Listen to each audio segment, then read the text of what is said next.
సిద్దిపేట జిల్లాలో ప్రశాంత వాతావరణంలో మున్సిపల్ ఎన్నికలు జరిగే విధంగా ప్రతి ఒక్కరూ సహకరించాలని సిపి రష్మి పెరుమాల్ అన్నారు.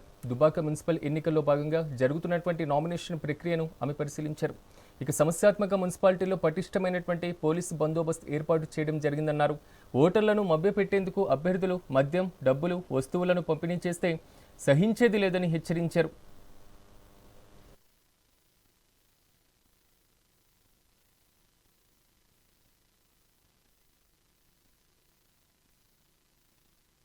దుబ్బాకలో మున్సిపాలిటీ విజిట్ చేస్తాం జరిగింది. ఈ నామినేషన్ ప్రాసెస్ అంతా పీస్ఫుల్గా జరుగుతుంది. ఇప్పటివరకు ఏమీ ఎట్లాంటి ఇష్యూస్ రాలేదు.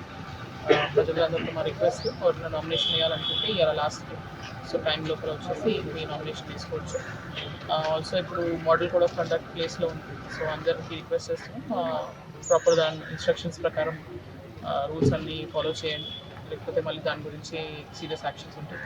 సో ప్రెజెంట్లీ అంతా ఎలక్షన్ ప్రాసెస్ అంతా పీస్ఫుల్గానే జరుగుతుంది. All the 4 municipalities Siddipet district ఇట్లాంటి ఇష్యూస్ అంటే బేసిక్లీ ఎలక్షన్స్ ప్రక్రియ స్టార్ట్ అయితేనే కొన్ని ప్రొసీజర్స్ ఉంటాయి which we have to complete.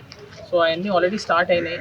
Like check post పెడతాము, ఎఫ్ఎస్టీ టీమ్స్, ఎస్ఎస్టీ టీమ్స్, ఏరియాలో పెట్రోలింగ్, దెన్ వెహికల్ చెకింగ్, ఇట్లాంటివన్నీ కొన్ని రొటీన్ ప్రొసీజర్స్ లాస్ట్ మీరు కూడా చూసుంటారు. మొన్ననే అయినాయి, వేరే ఎలక్షన్స్ కూడా అయినాయి కాబట్టి దాంట్లో కూడా చూసుంటారు.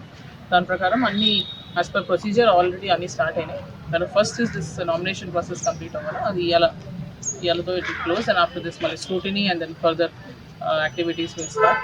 సో అన్ని రూల్స్ ప్రకారం, ఎలక్షన్ కమిషన్ రూల్స్ ప్రకారం అన్ని కంటిన్యూస్గా వీఆర్ ఫాలోయింగ్ అండ్ పర్సూయింగ్.